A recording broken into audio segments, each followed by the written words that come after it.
I can barely walk. I can barely talk. I can barely walk. Yeah, I swept in very fast. Oh, so we're getting there. We're cracking open the sparkling waters here on that note. Aiden Caughy joining me. Hey, cheers. Excuse me. You went for the sip already? Sorry, I was thirsty. Thirsty, parched. So how does this work? Are we rolling now? We're rolling right now. Okay, cool. Yep, we're in it. Awesome. Yeah, thanks for driving all the way from Atlanta to make this happen. Of course, absolutely. Yeah, and fresh off of playing a show with you as well, Mm-hmm. I was honored to play bass for our house show the other day. Yeah, that was a fun one. It was awesome. Yeah. Oh.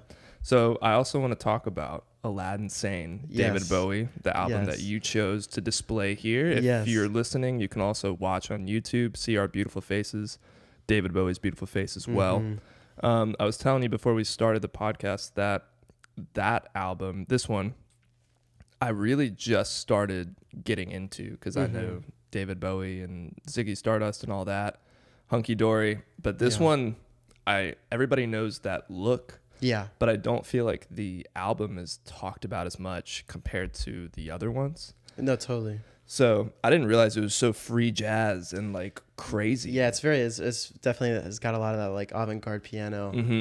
Yeah, I feel like, I agree that I feel like it's like the most iconic Bowie look, like the lightning bolt. But yeah, a lot of people like, yeah, it's a weird album. It's probably my favorite Bowie album. What made you, I mean, you said it's your favorite, but like why this one? Because there are a couple Bowie albums you could have picked. Out of the case, I actually didn't see which other ones you had, to be honest. There was Ziggy Stardust in there somewhere, and then that's it actually. Oh, so okay, it was yeah, really yeah. just between the two, I guess. Yeah, no, I mean, yeah, I picked pretty fast. I saw the Aladdin scene. I was like, oh yeah.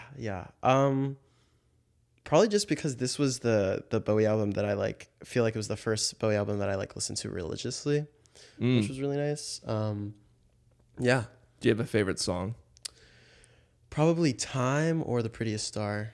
Okay. Yeah, how about you? I think I really love Cracked Actor. Oh yeah, that one's That great. one is Yeah. insane. It's a very sexy song. Yeah. yeah, it is. The lyrics are. I was thinking like, oh, I should do this. I should play this song live because I am also an actor and like there's a lot of angst here and I can channel that. And then I'm like, one of the lines is "suck, baby, suck." Yeah. I'm like, Give me your head, do I yeah. feel comfortable screaming that? We'll see. You know, I'm on the fence, but I feel like, you know, it's not totally out of the question. I do like that song a lot. And then whatever the second song is, the one with the really weird piano solo.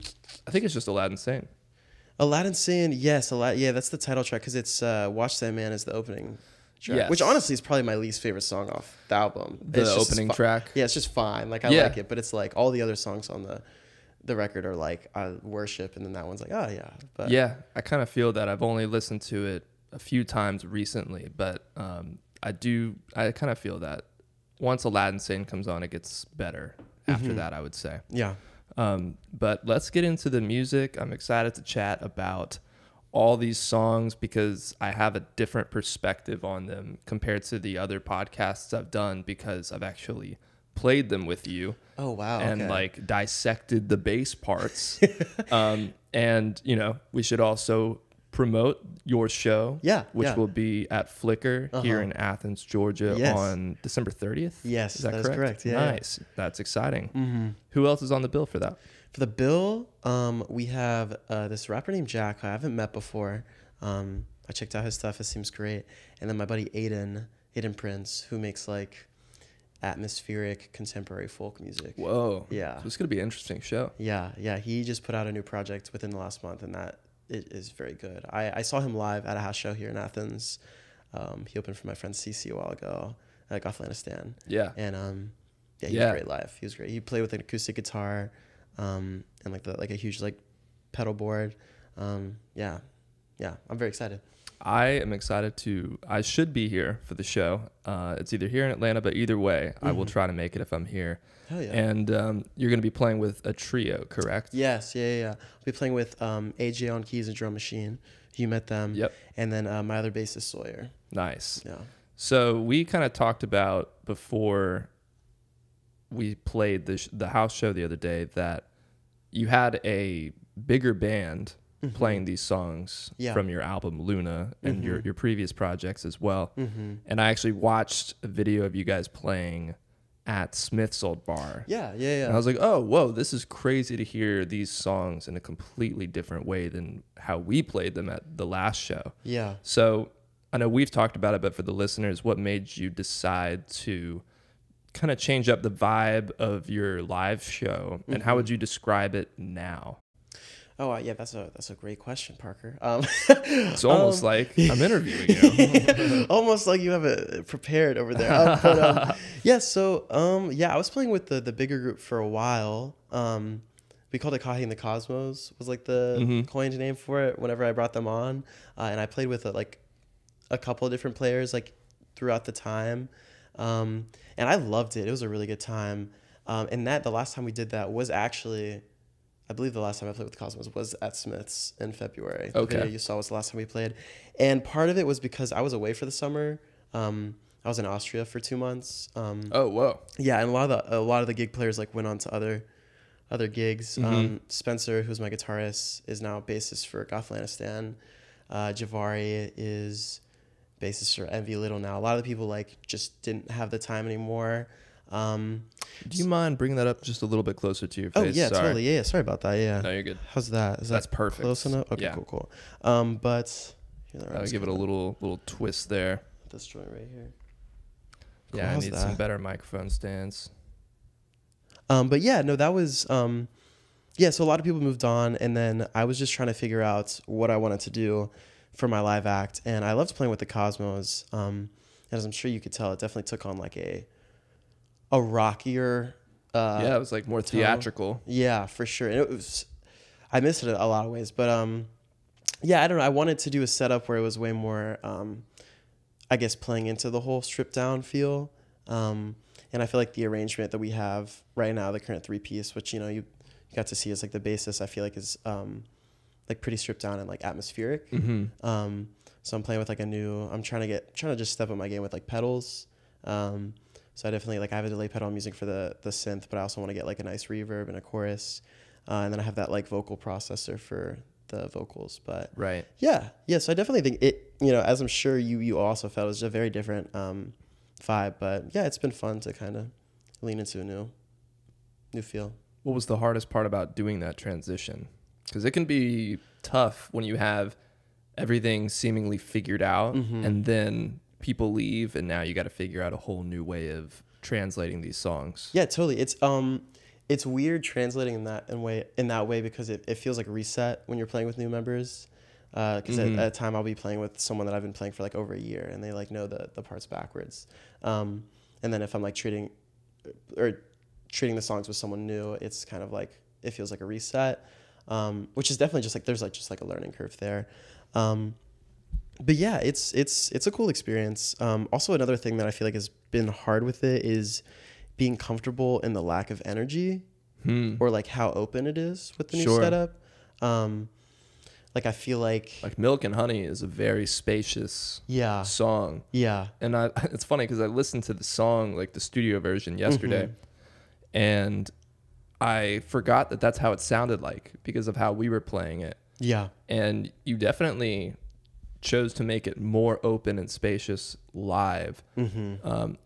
What made you decide to do that, especially when, like you said, it can be a little scarier to have to be comfortable sitting in that? Yeah, I don't know. It's hard to say because it can be pretty uncomfortable like sitting in that, and I feel like there's certain environments that I feel like make it more enjoyable. For example, the house show that we played, like playing in a backyard with candles, I feel like is way more appropriate for that setup. Like, I guess different kinds of house shows where like I was playing with the Cosmos and it was like high energy and you're getting people moving, but with this setup we're like literally having people sit, like both nights, both the show on Friday that we did together, people were sitting, and the next night in Inner Space people were sitting, which is just like, it's lovely, it's great, but it's like such a different, a very different just climate of activity. Totally. Which is uncomfortable, but I don't know, I wanted to lean into that because I feel like the project that I've been working on right now has been more spacious and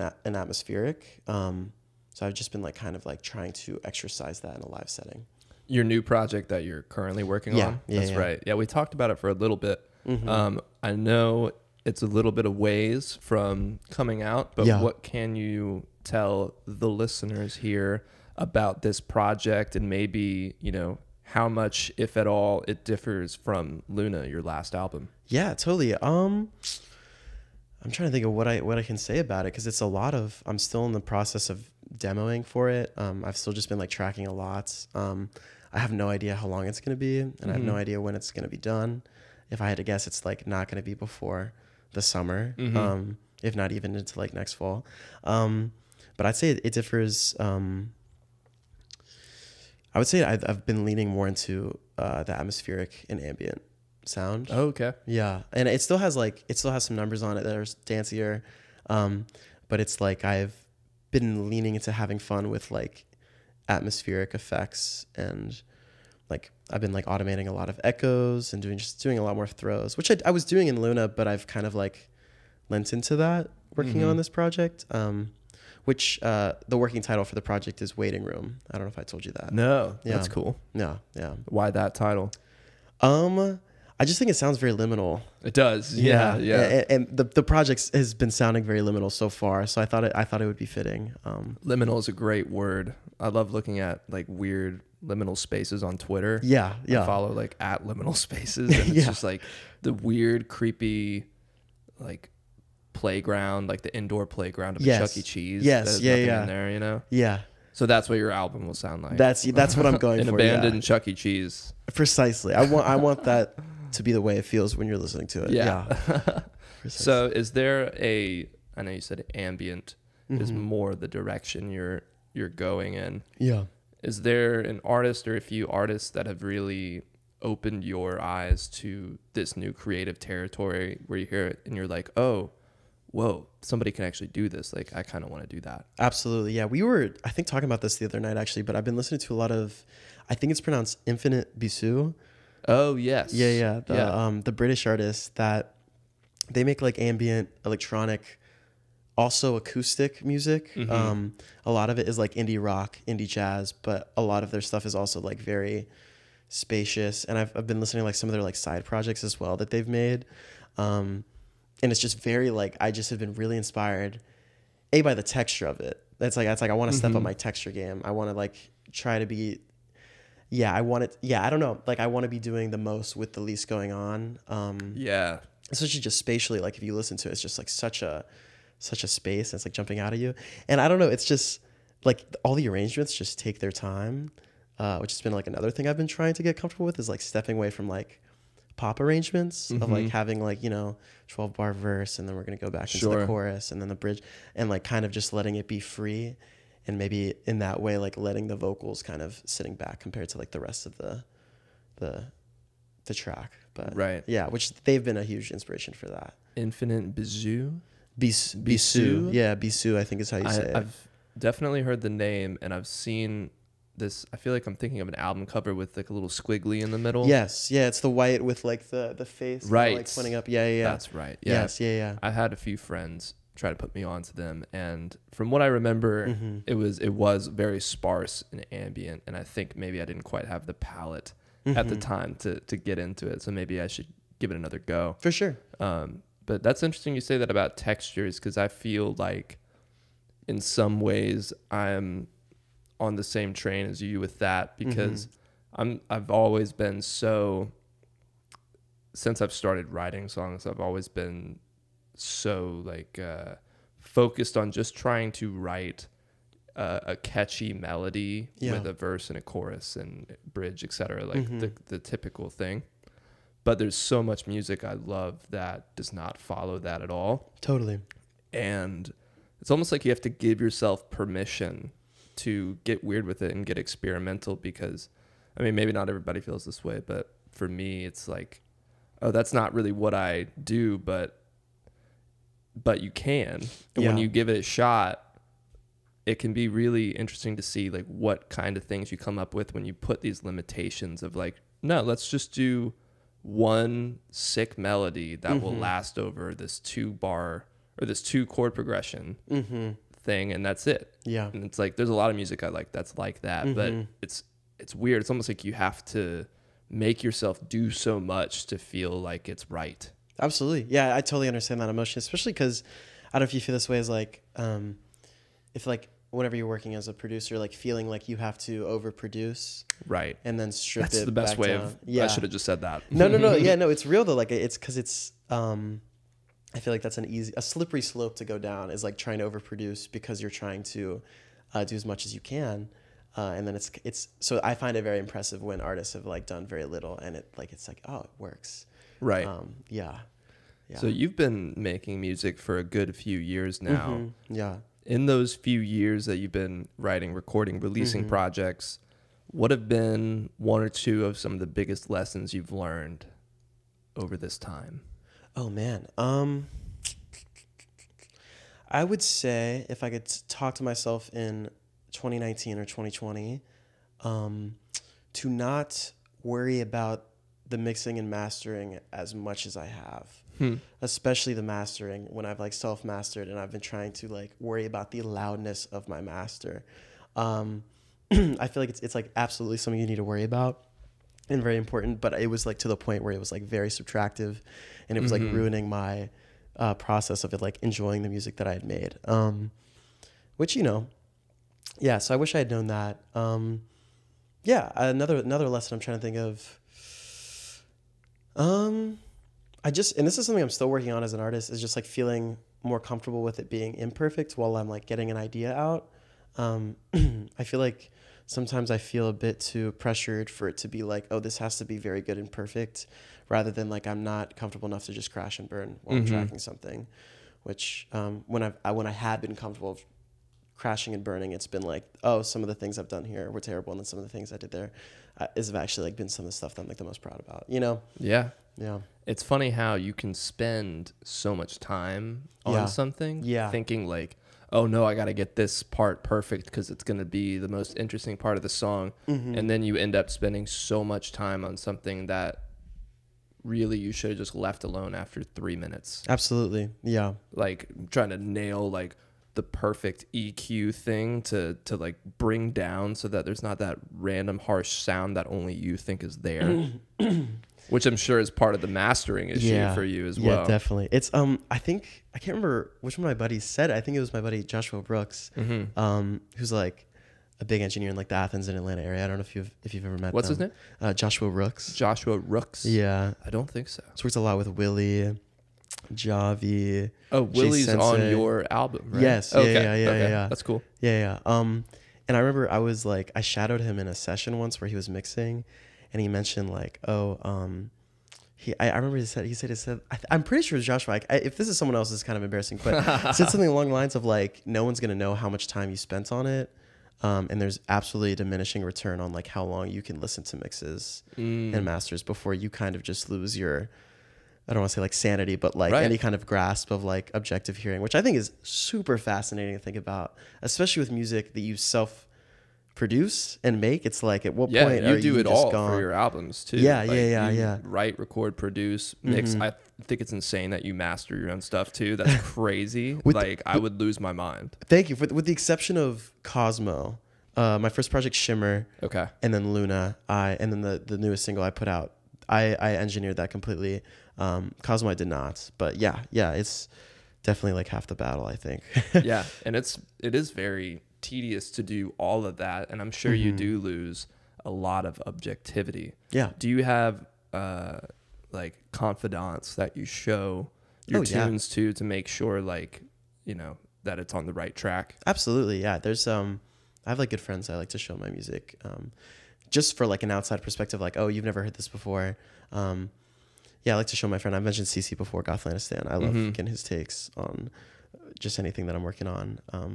I think it's always good to have a good 2 or 3 people that you can show it to, and maybe 1 or 2 as well that have nothing to do with music, have no idea how it is made and all that, because you get the real objective notes that you might not expect. I've said it before, but I'll show my mom songs sometimes. Yeah. And like, I'm just like cringing, waiting for something. And then she'll just be like, I can't really hear your vocals. I'm like, okay, I guess. But it's like, that's how most people are going to hear it, is the way she hears it. So I take that very seriously. Absolutely. Yeah, there's a lot to be said for that, for sure. Yeah. Yeah. So when you've been translating some of these songs live, you know, something like Milk and Honey, how it does feel more spacious, how do you decide which ones you want to reimagine and which ones you feel like, nah, these are the ones that are going to stick like to the studio version? Oh, it's kind of interesting, and I feel like it's a process that I'm still working through with like trying to figure out some of the songs. I feel like I'm still not like happy with like how they've been sounding in the arrangement. Like for example, like the song Milk and Honey, like that song, I also really like Glass Walls with the current arrangement. I just think like we got the arrangement down. And I feel like it's easier with the ones that are kind of ready for that arrangement style. Like Milk and Honey is very much so, I think, like the epitome of that, especially off Luna. And I feel like it just can be kind of difficult to take some of the, I guess, for lack of a better way to put it, harder songs, like more up-tempo or like, yeah, more hitting songs and translate it into that. Like I haven't been able to play the song Talk with this new arrangement, and I really want to play that, but we've done it and we've been like, it's probably one of the weakest ones in the set list. But yeah, that's funny because I wrote that down because I really do love that song. Yeah, I love that one. And I was listening to it last night and noticed something that I never noticed before, which was the conversation that's happening in what is like the bridge section, I guess. Yes, where yeah. it's two dudes being, one of them's like something about what people hating on Wolf of Wall Street. I was like, there's clearly a story here. Where did this come from? I must know. Okay, yeah. So those were my two roommates at the time. Okay. My friends Spencer and Joshua, and I told them to just act like film bros, and that's what they did. Which is funny because they both were GSU film majors at the time. Oh, there you go. Yeah, which, you know, not to dog on that in any way, but I wanted it to be, I wanted it to be kind of comical. And I didn't tell them what to say. They came up with that. So Spencer was like, perfect. "Oh, people don't appreciate Wolf of Wall Street," and then the other guy's like, "Oh, people are just too offended nowadays." That's what it was. That's the one that really got me. People are just too offended nowadays. Yeah. Like, dude, we've all heard that fucking guy. Oh yeah, say, and they're just like, shut up. Yeah. Especially because I feel like with that song, I was like kind of playing into the scary emotion of being a little too messed up and not enjoying a party. So that was kind of like a skit of like throwing up in a bathroom, and that was like a conversation you hear. That's okay. Yeah. I don't know why. I just assumed you were in a bathroom and you were overhearing some drunk guys talking. I recorded my sync actually for that. I turned on my that's sync. why Yeah. Okay. Because I was like, I don't know why I thought that, but that's exactly what I thought. Yeah. That's what I was going for. So I'm glad that was received that way. It was, and I feel like we've all been there where just two dudes won't shut up about something, and like you want to say something but you can't. No, yeah. Especially if you're throwing up. Yeah, exactly. that doesn't help. But I was like, this just seems like some fresh hell that he just came out of. Yeah. But it's very funny. Yeah, it was really well done. The other song I wrote about, and it's probably no surprise to you, I've told you, but Moderation. Yeah. My favorite, I think. Nice. After listening to the album a good few times, Moderation is definitely my favorite. Do you have a personal favorite or a song that you're the most proud of? Oh man, as far as like Luna as a project or like my whole Let's do Luna and then let's do the whole. Okay, wow. Out of Luna, it probably is Moderation or Shatter. Yeah, I feel like just because particularly Moderation, I don't know if it is like sonically my best song, but I feel like it is like, as far as like me working on a demo and being like, I have this like idea of this emotion and this feeling that I want to put into this, and then it came back like that, felt very affirming, because I was very much so going for this like artificial, alien, disconnected, but you know, like wanting something. And I was also just really focusing on the production of like getting it as like choppy as possible and everything like in its respective pockets and box it, and that kind of playing back into the vibe. I worked on that song for like a year, I think, before I was like happy with it. I that was one that I like took breaks from for a while, but yeah, I'm glad that that's your favorite. I would love to hear your thoughts on that as well. Something about it just hits so hard for me, and I think it's just, and we even talked about it, how it's just two chords, right? It's basically like bump bump bump, Dun, dun, dun, dun. Oh, for talk is 2 chords for that bass, but moderation's actually 4 chords. Yeah, 4 chords Okay. total, which I is got still, you. it's like a, and then the chord progression will rap twice and like, yeah, play one of the chords instead of 2 of the chords. Yeah, so it's Okay, like I very, got you. it's still very, very simple. Yeah, I think there's just something like about also the bass line or the I'm not sure quite if you're doing a synth bass, but that just like on this repetitive, like it just gets me in the zone. And then the way you're singing is just like so, like, I don't know, it's so carefree. And then the verse, who's on that as well? Wait, which are we talking about? Maybe I'm thinking of the wrong one. Are we talking about talk? I was thinking moderation, right? Is that not featuring somebody? No, moderation's a solo track. Okay, I'm pretty sure I'm still thinking of moderation. I just might be getting confused. Because talk has a Gothlandistan on it actually. Right. Yeah, which that was the one we were talking about. Is literally like it is a B and a C in the bass. Oh, okay. So it is So like maybe literally, that's the one I'm thinking of. But moderation is still like, I know it is because I wrote it down. I wrote probably my favorite tune.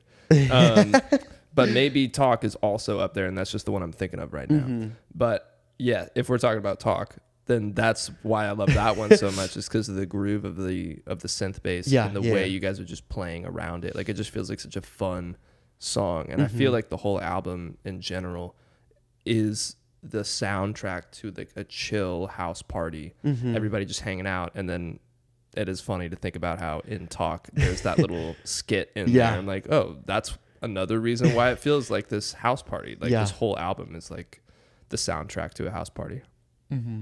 So other than Luna, with other projects you've done, do you have a favorite off of those? Oh,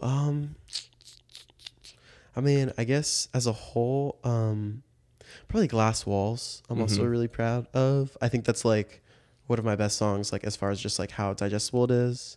And it's just like such like I think like an objectively catchy tune that I'm like, I'm really proud that I was able to make that. But also like when I wrote Glass Walls, I was like feeling like very, very down in the gutters. And that was like a moment, especially like I was young working on that one. Like I was only, not that I'm not young now, but just like I was 18 at the time. It was just like I was still like very like insecure about myself as like a writer. So the fact that I was like, I had like a process where I just kind of snapped and wrote a song was just like very like, oh yeah, this is what I do. This is what I want to do. Sometimes it just hits different for whatever reason. Yeah. I also love the newest single as well. Oh, Between. Yeah. Yes, because that was the one that I sent you a video of when we were figuring out how to play bass. It is, yeah. And I was like bummed out when we're like, oh, it's not on the set list though. Which like, the one I learned.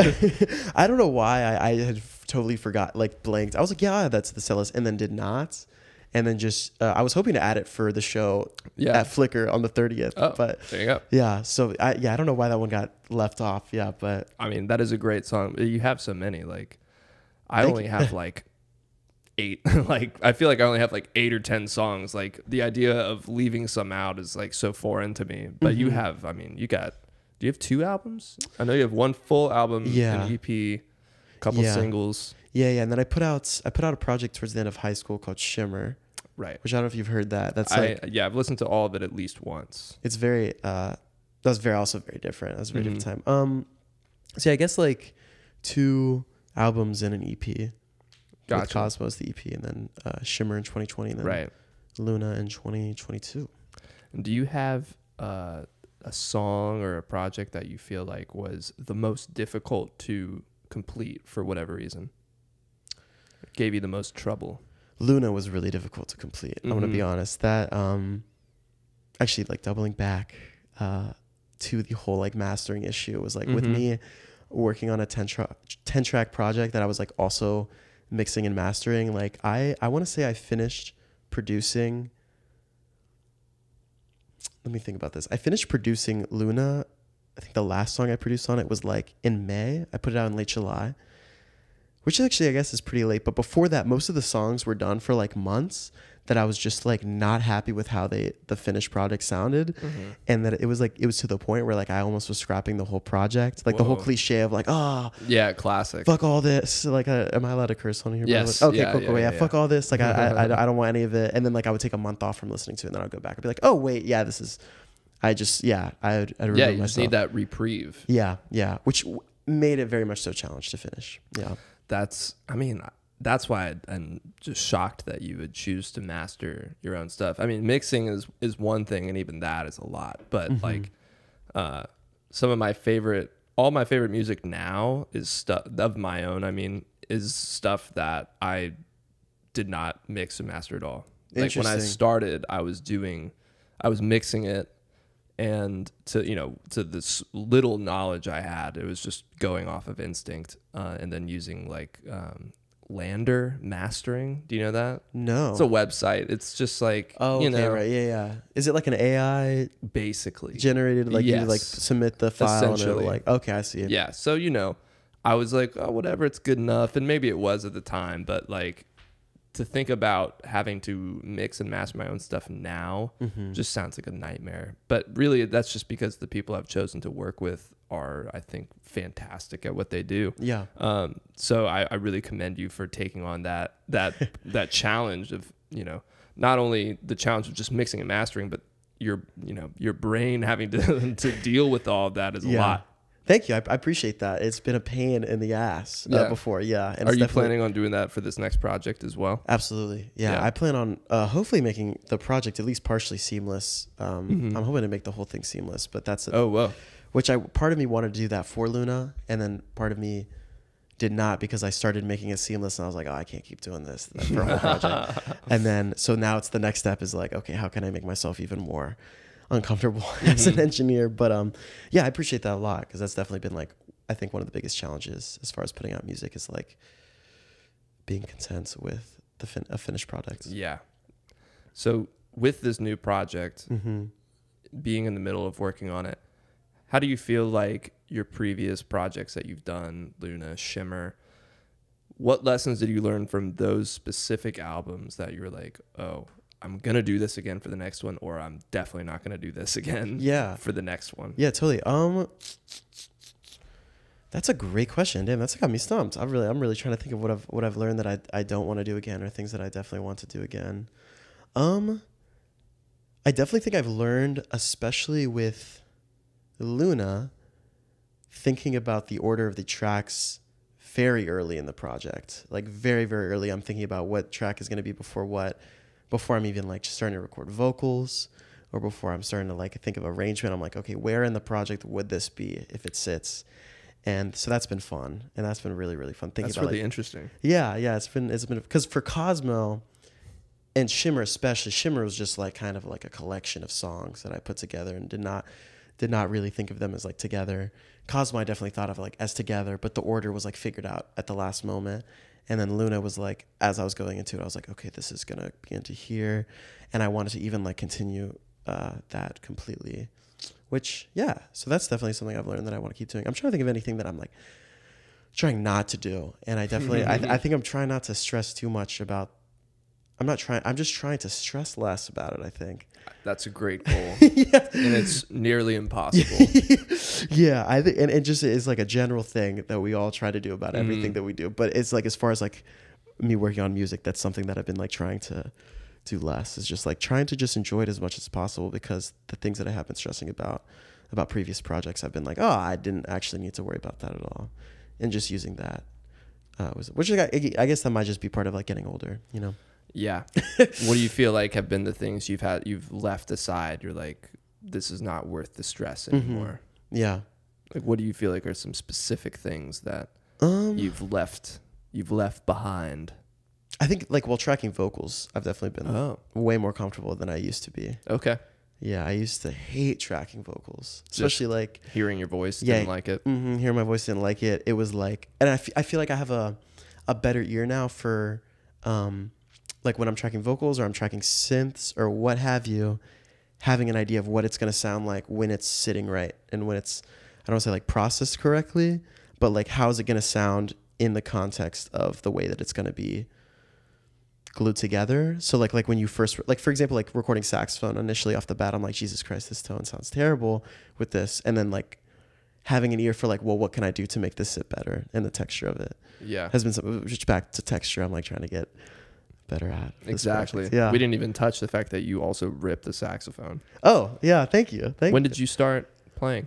I started playing in the 6th grade. That was my first instrument. Okay. Actually. Yeah. Nice. Yeah. And yeah, you don't meet a lot of people that pick it up at like 19. No, I think we talked about that. I think we did. It's an instrument that you start early or So was there a point where you thought about leaving that behind? Because something to me about, learning, I played clarinet in 4th and 5th grade, and like no part of me felt like, oh, I'm going to keep this up. Like in my mind, this was something that was school related. Yeah, absolutely. So did you have that feeling with saxophone ever? Totally. Yeah. Especially when I finished high school, I felt like super burnt out from the saxophone and like enjoying it. I did not put any saxophone on Cosmo, which was my first project after I left high school. That was like my first year in college was like working on Cosmo, and I didn't even think about recording saxophone onto it.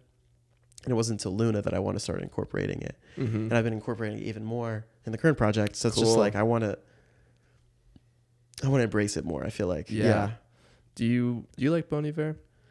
I do, yeah. I don't know a ton of their stuff, to be honest, but yeah. I just came to me that there's one song that you might enjoy just in terms of like textured saxophones. Okay. Like Bon Iver has this song, I think it's called, I know it's on 22 a Million, which is my favorite project of his. Have you heard that one? No, I haven't. Okay, I'll send you the song. I'll be honest, and by no means isn't my favorite on the album, but it is really interesting what he does with it. He must have, it might only be one saxophone going through an insane amount of effects that have like this delay, but it sounds like 100 saxophones at the same time, all with this crazy chorus effect. And it's almost just like synth chords, but it's clearly like a real saxophone. Wow. It's very interesting. So I'll send that to you. I think you might enjoy it. If anything, just for like the texture of it. Yeah, absolutely. Please send them my way. Yeah, I'm sure that whole album, I think you would enjoy because it's a lot more electronic and strange, whereas the other ones are more folky, which if that's your bag, that's you, But for me, like I really like 22 Million because it's like fucked up electronics, but through the lens of a folk artist. Interesting. Yeah, I'll have to check that out. Yeah, I haven't done like a dive. Okay. Yeah. Yeah, I know that's like I should, and it's just been on my list, but I've never gotten around to it. Yeah. We all have artists. I was just talking about this with Spite Hound, who's an artist here who's awesome. He rules. But we were talking about how there's always artists that you feel like you just really want to get into and have not found your avenue into getting into them yet. And, totally. Bon Iver's, even though I am into him now, and he was actually one of the best concerts I've ever seen. Oh wow. There's still some barrier that I can't like listen to every album of his all the time. Yeah. Like not that needs to be, I guess, a prerequisite to saying you like someone, but like I feel like I should like him. Yeah, exactly. An apostle of their way of life. But Bon Iver is sick, and that album I would highly recommend if you haven't checked it out. Cool. Yeah, I would definitely have to check that out. Sweet. Well, Caughy, you want to take this over to the last 5?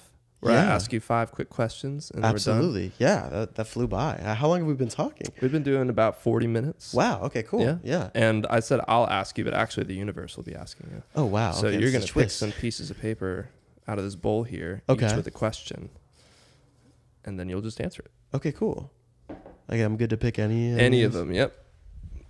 And you can just read it out loud. Number 1 is going to be song you wish you wrote. Oh man,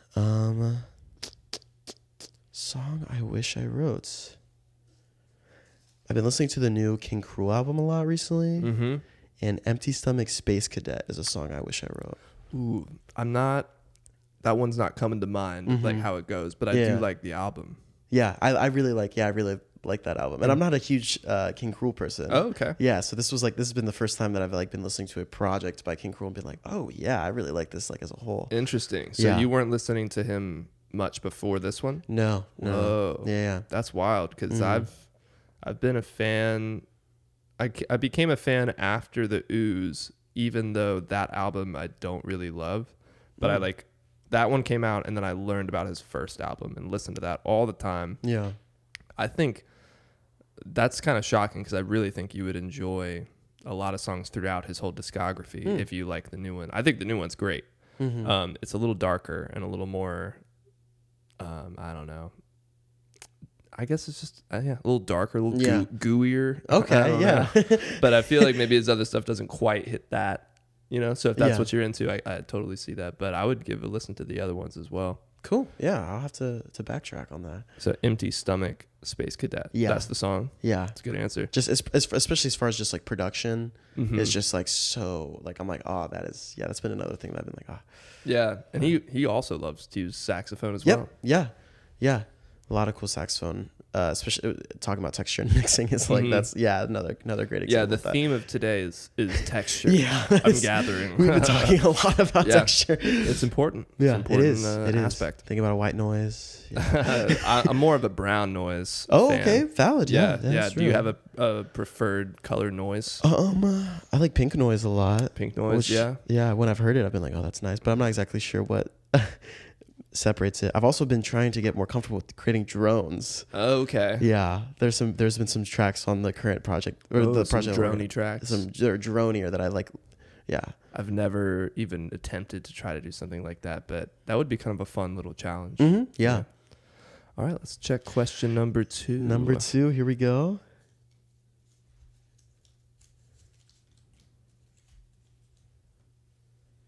Unexpected musical influence.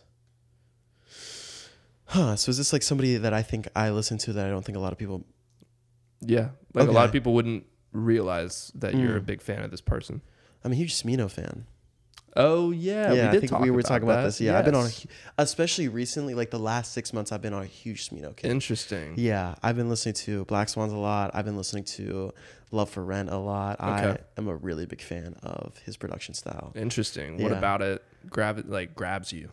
I just think it just like itches a part of my brain that is just so stimulated when I listen to his music, that is like the production is so like synthy and video gamey, but it's like, and he's just like floating on it, like cool as a cucumber, that it's good driving music. I really like driving around Smino. Yeah, I really only know one song of his. Which one's that? It's Black Swan. Oh, nice. Yeah. I love that song. Yeah, I think that's the song. I know it's on that album. Yeah. And I think the song is Black Swan. Like, this song rules. But I've never, and I liked that album, but that was always the one that stuck out for me. Yeah. But the rest of them, I just haven't delved into. I know I need to give that new album a listen, but I'm a little intimidated. It's kind of long. It is. That's another thing about Smino is like all of his albums have been very, very long. Which, I think it's. I mean, if it's great, it's great no matter how long it is. But something about seeing that it's like over an hour, I'm like, oh, I don't know, maybe we'll see. Gotta lock in with that. Yeah, but Smino, that's a great answer. Yeah. All right, number 3. Flying through these. I know. Underrated artists at the moment. I've got to say Infinite Bisou again. I wish more people knew about him. Yeah, I think they're great. Yeah. Where are they from? I think they're from London. Okay. And I think they record a lot of their music in France, if I'm not mistaken. Interesting. Yeah, that is don't quote me on that. Again, I didn't even know if that was the proper way of pronouncing their name, which I feel like is a little embarrassing, but yeah. That's kind of a tough name to pronounce. Yeah, it's spelled like Bisous. Right? Yeah. Which is, I'm always wondering, like, oh, what is that? But Infinite Bisou. So second time that's come up. I'll need to give them a listen after this. Playing back into that theme of texture. Right. All right, question number 4. We really are flying through these. Yeah. Fantasy supergroup. This can be a tough one. So to give me some parameters or rules to this. So usually I try to say, let's keep it not bigger than a 4-piece unless you can come up with something quickly. Because, if you're like, oh, it could be infinite amount of people. Oh, wow. So let's say trio or 4-piece. Okay. Um, Dead or living? it, you know, we can do both. Okay. But yeah, sometimes if you include both, people take forever. So if you can come up with people pretty quick, or if it's just easier to give yourself a limitation. Yeah. Okay. All right. I'm thinking of a trio here. Okay. Well, actually, can I have a trio, but one of the members is actually folk group? Sure. Yes. So, okay, I'm thinking we got Bill Evans on piano. Whoa. There's a Bill Evans album in there. I saw. Yeah. My shout out to Jackson, who gave that to me for my birthday one day. I was like, who the hell is this? And he was like, you're going to love it. Oh, wow. Yeah. Yeah. He was like, it was cool because I don't listen to jazz a whole lot. Yeah. So it was nice to be gifted something I would never buy for myself, you know? And Yeah, I totally. really like that album. Bill Evans is sick. It's great. Okay. So we got Bill Evans on piano. We've got Kraftwerk as a whole on drums. Whoa. Like they're all on drum machines. Okay. This is insane already. This is my favorite supergroup anybody's done already. And then we've got myself on saxophone. Cool. And then David Bowie on lyrics. Whoa. Yeah. Okay. Yeah. So no bassist? I'm sorry. I didn't. I wasn't implying me, but I mean, come on, Phil. I mean, yeah, why not at this point? I'm trying to think of if I know any. Like literally, the only bassist I can think of off the top of my head is Thundercat. I mean, that would be sick. Which would be a crazy bass. So there you go. Yeah. Flea, even though that might sound strange. He does. I've seen him do some very interesting styles as opposed to just Red Hot Chili Pepper stuff. Huh. But Thundercat, of course, would be probably ideal for that. Yeah, which I know is that's a silly answer, but no, it's hard. It's hard to come up with a serious answer to that. I think that's yes, yeah. No, that was a great answer, and you had those pretty much lined up. Sometimes it takes a while to go through that one. Not naming names. It feels very storied. Right. Sometimes a couple of these questions, I'm like, man, maybe I should get rid of that one because we've been on this for 10 minutes. I accidentally ripped that one, by the way. I'm sorry about that. God. Yeah, so I guess it's gone. Some history there too, dude. You are not the first person okay. to rip. Yeah, don't feel bad, but maybe a little bit because now I have to write it again. Yeah. That is funny. Everybody wants to. I saw you rolling. Yeah, it, I know. And I was know. like, I'm not gonna say anything. That's fine. Rolling, that's fine. Didn't even notice that you ripped it. My apologies. I did not mean It's to okay. offend. Like I said, literally like 2 or 3 other people have done it. So it's just it comes with the game. I need to like laminate them. Yeah. That would be pretty smart. But anyway, let's do the last question. Yes, number 5. Yeah, let's knock it out. It's not dilly dally here. We're coming in at a crisp 50 minutes. Nice. That's a good amount of time. 3 desert island albums. Ooh, this is a good one. This is a good one to end on. Okay. All right. 3 desert island albums. Okay. Okay, I'm not going to take very long with this. Okay. No, it's okay. Tourist History by Two Door Cinema Club. Okay. Is that the one with the cat Yes, on the album? with the 2. Yes, yeah. Like that is like their I think their biggest album. Mm-hmm. And in my opinion is like the perfect pop album. Yeah. I love that album. It's like, What You Know, that song is come on unreal. Now. Come on now. Oh my God. Even like the deep cuts off that album are like catchy as hell. And it's just like, so yeah. But okay. And then the second one, probably Online by Triathlon. Oh yeah, we've talked about Triathlon. Yeah. You've seen them, right? Yeah. A few times. Yeah. I saw them twice. Yeah. Once at Aisle 5 and then the second time at a show in Savannah. Oh, cool. So the next night. Yeah. I don't know that album, I don't think, but we talked about them. The only one I really know by them is Southside. Yes. That song. Yeah. I really love that one. Yeah, that one's great. But what's the name of the album again? Online. Yeah. Okay. I'll check that one out. Yeah, really like it. And then what would be your last one? Probably Chet Baker Sings, to be honest. Oh, yeah, okay. I listened to the album. That's an old one, right? Yeah. Chet Baker's older. Yeah. Nice. So you got a good range there. Yeah. My dumbass, the first time I picked it, I was like, let's do My Bloody Valentine, let's do Frank Ocean, and then let's do like, what was the other one I said? Like, I think I said Wilco, Yankee Hotel Foxtrot, and they're like, you're gonna have such a sad time on this album, on this island. I'm like, yeah, you're right. I should probably pep it up a little bit. But in my mind, I'm like, just my 3 favorites. You're like, you got a good range though. Yeah, I would think like the Chet Baker one is for being sad. Right. Yeah, you gotta have one sad album. Melancholic, Alone on that, and then the Two Door Cinema Club is like for when I need to like stimulate myself. Like, we're so bad. Yeah, literally. Yeah, exactly. On this island again. Yes. Yeah. That's awesome. Well, cool. Caughy, thank you for joining me. Yeah, thank you for having me. For an episode of On That Note. Yeah, it's a blast. It's been a very cool experience being here. Everybody needs to go see you play at Flickr. Hell yeah, please come. 12:30, December 30th. Yes. New Year's Eve. New Year's Eve. At the biggest day of the year. That's right, at Flickr. Everybody go see them. It's going to be a blast. And yeah, Caughy, thank you again for coming on the pod. Yeah, thank you for having me. All right, I'll see you later. Thank you again for tuning into the newest episode of On That Note with Parker Whirling. Remember, not only can you listen to the episodes on Apple Podcast and Spotify, but you can also watch the episodes on my YouTube channel, which is linked in the description below. And on that note, I'll see you guys next time.